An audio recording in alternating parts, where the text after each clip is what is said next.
Now then, in a change from analysing the lives of people in the public eye, we thought it might be time to impart our words of wisdom on some of the more sensitive issues that people are asking about in the agony columns. So it's time to give our take on their troubles in a new feature, If I Were You.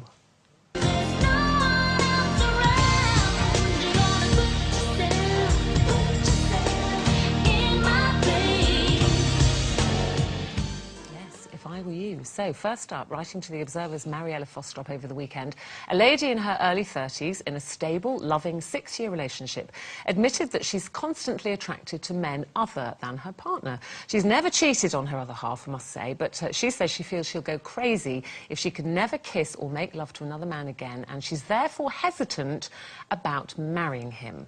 So... yes, you might well laugh, but what would you say to her? What would you do? Well, I would say you're with the wrong bloke, because if you're with the right bloke, you don't want to sleep with anybody else. Rubbish. And, no, it's not rubbish. Well, there you go, you see, I rest my case. I honestly think she needs to get away from him, dump him, go out, play the field, sleep around a bit, because she obviously hasn't, get it out of her system, and then hopefully one day she'll meet the right one. Do you think she should marry him, Denise? She won't want to sleep with anybody else. Do you think she should marry him? No, I don't. Absolutely not. No, does Denise, though? You think she should? Well, it's difficult for me because I don't want to sound sort of like flippant or disrespectful. I have said this before, but I don't believe that it's humanly possible to marry somebody, no matter how much you love them, and not want to snog or sleep with other people. And I think people are lying if they say that they don't. I think that's rubbish. It's whether or not you do, that is a personal choice. I don't think that will go away that she wants to. No, but I think when you're married, I think the mistake people make is you're married, you're not dead. You know what I mean? You can still look at other men, find them attractive, and even go, oh, you know, well, if only I wasn't married. You can fantasise about it, and all of that's quite healthy. So what would you do? But if I felt like her, where I actually wanted to act upon it, and I wasn't with somebody who also believed in an open marriage or an open relationship, then she's with the wrong person. I do agree that if she's talking about wanting to explore, you know, multiple partners and stuff, then that is a different thing. I think she needs to have a sort of like-minded person. I think it did say that her partner isn't interested. I think she's spoken to him about that, and he's not interested. He wants to remain monogamous. So well, I think I would say it's not fair on him. So I think if she, you know, like you said, she's only human. You do look at other people and you fancy them, and you might even fantasise about them. But for me, if he's not keen on that and he's not into that,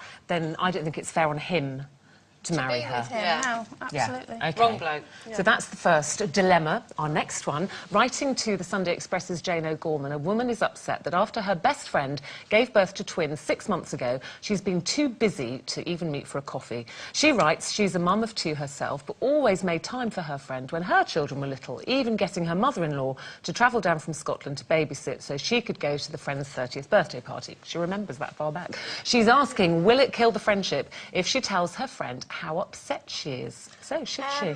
Well, she sounds a little bit spoilt to me, actually.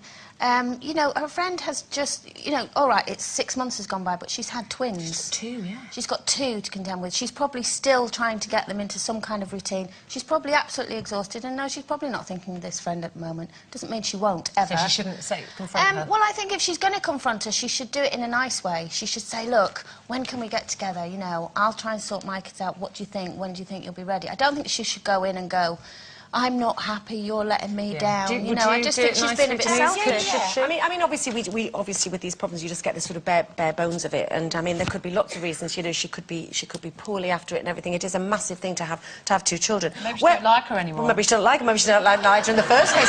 Maybe she's had twins, so she doesn't have to see her friend. Exactly. I don't know.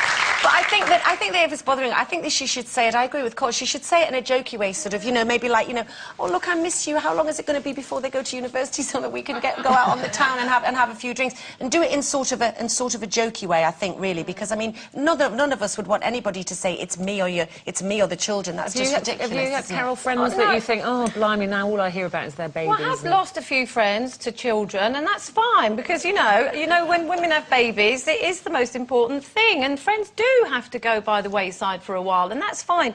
You know, you pick up again when the kids are older. You know, I have had words with my friends, like, you know, can you call me back when you want to talk to me and I don't have to listen to you having a conversation with your baby or child on the phone, because that really winds me up. But also, I would never have said to any of my friends, listen, it's the baby or me. And that sounds to me like what she's saying. And she is saying that, isn't she? She's like, oh, I can't bear him. Yeah, I think she's had kids. She's not talking to me anymore. I think maybe she's forgotten what it's like. Maybe she has a rosy memory of, oh, I always made time for her, but it was a long time ago she had her kids. So yeah, but I think there's a way. At the same time either. Yeah, there's a way of just saying. Get some other friends as well. Yeah, good idea. Get some more friends who haven't got any children. OK, here's the last one for you. Also writing to Jane O'Gorman, a husband wants advice on his house-proud wife. Now, after spending 3 years turning their cottage from a ruin into a beautiful show home, he wants to throw a housewarming party. Fair enough, you might think. However, his wife is horrified, saying that that would spoil everything. She's having none of it. So, if you were him, what would you do? Would you have the party anyway? Yeah, just tell her to shut up, and I'm having my friends round anyway. I can't bear house-proud people like that. Anyway, it does me head in. No, but she did take 3 years to do it from a ruin, so give her a chance to at least keep it nice and go, do you know what, it's lovely, and maybe say to him, or he could say to her, OK, we won't throw a massive party, let's invite our closest friends round. That's what I was going to say. I mean, it's not like, obviously, if what he means is, you know, coming back from the pub and bringing everybody like this and with your pints all over the floor, that's a different thing, even though my house does that looks like that anyway. But, you know, if it's just sort of a civilised thing, I think there's nothing wrong with it, and I think it's selfish, and I think she's just being antisocial and using the house as an excuse not to have the Should he go against her round. wishes, Karen, and Yes, just have the party should. anyway? Well, look, put it this way, I would never ever do my house up. I can't be bothered. But I have to say, I do understand where she's coming from. Mark has not made a dint in the duvet.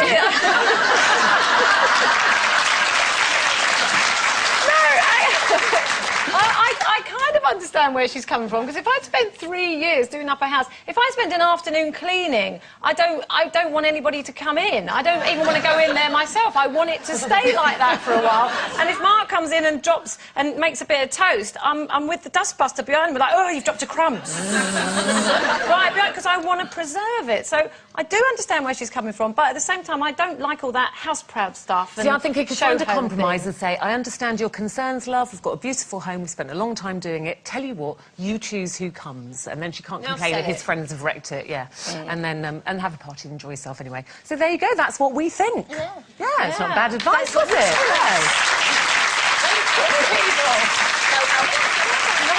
Yeah, that sorted everybody out. OK, we're